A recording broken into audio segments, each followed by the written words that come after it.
Ano? Papakasenti ka na naman. Hindi ka broken-hearted, huy. Wala ka lang pera.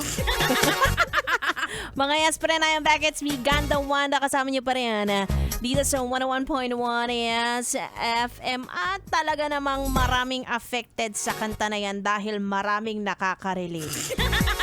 Lalong-lalo na yung mga yes, pre natin dyan na maraming minahala. Pakalandi kasi. Charot lang, hindi mapagmahal lang. Ito naman, masyadong na-offend. Diba? Yung maraming dumaan sa buhay nila, marami silang minahal, marami silang natutunan pagdating sa pag-ibig, diba? At minsan, iniisip kasi natin na kung sino yung current partner natin, kung sino yung kasama natin, boyfriend natin, girlfriend natin ngayon, syempre ang iniisip natin sila na, diba? Yun naman talaga ang purpose kung bakit ka nakikipag-relasyon. Date to marry, ha? Hindi lang date to lande, ganon. Tapos marirealize mo sa dulo, ay, hindi pala siya para sa akin. Ganon talaga, no?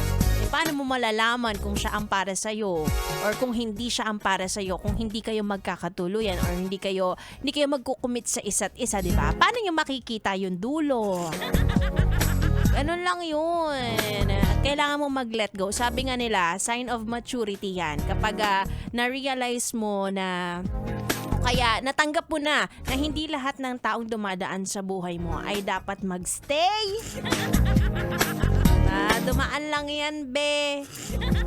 Pinakilig ka lang, pinatikim ka lang ng masarap na luto niya, mga ganun.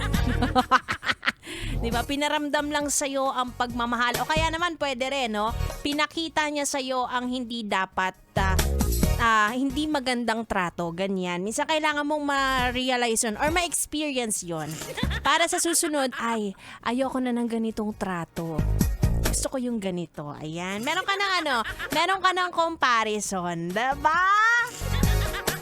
O, kasi tanga-tanga ka. Anyway, ito, panigurado.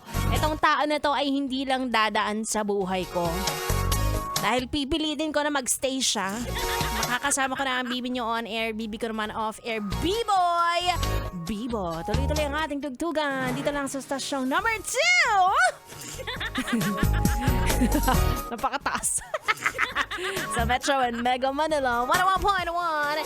Yes! FM Solid.